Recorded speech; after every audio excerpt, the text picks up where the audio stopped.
विज्ञान भारती कार्यक्रम के उपस्थित सम्मानित मंच, सभी किसान भाइयों बंधु,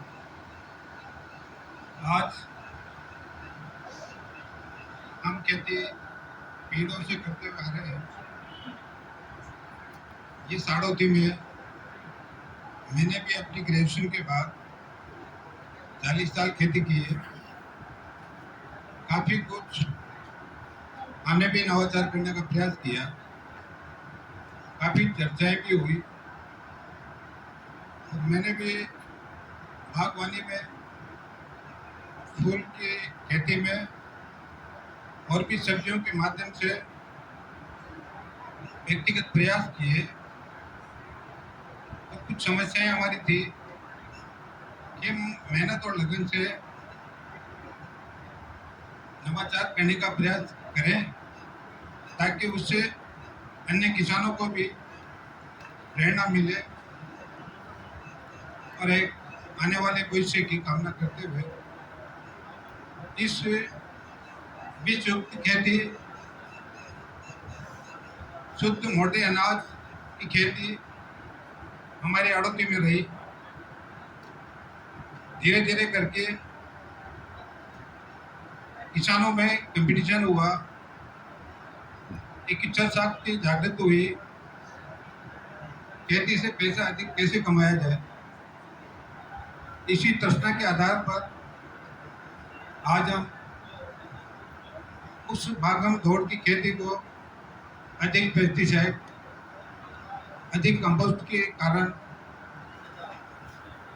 जमीन की उर्वरा शक्ति कितनी है उसको हम अधिक से अधिक प्राप्त करने का प्रयास करें। ऐसी भावनाएं हम किसान में उत्पन्न हुई और आज अधिक से अधिक उत्पादन हम लेने का प्रयास करते हैं, पर उसके भविष्य पर हम विचार नहीं करते क्योंकि हमने काफ़ी लंबे अरसे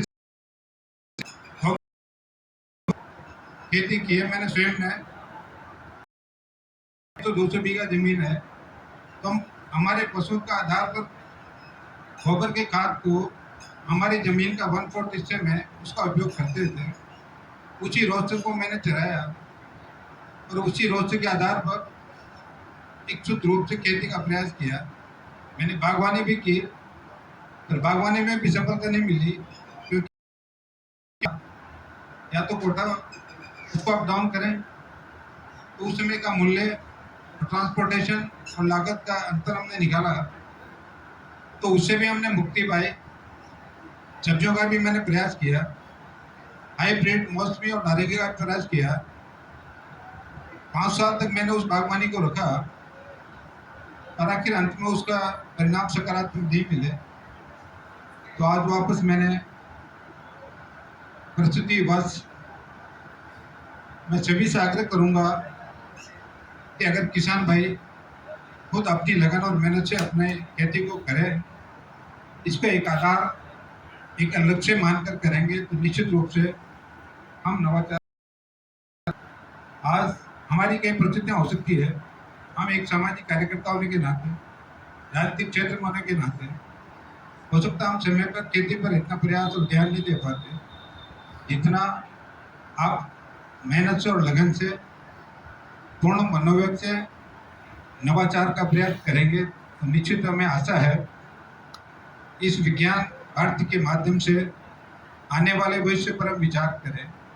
हम बुद्धिजीवी किसान हैं, आज की आने वाली पीढ़ी को भी हम एक प्रेरणा देंगे कि आने वाला 10 साल हमारा किस तरह का आगे का होगा, उसको आज से ध्यान में रखते हुए उस पीढ़ी का, इस धरती माता का और इस प्रकृति का ध्यान रखते हुए नवाचार करने का प्रयास करें।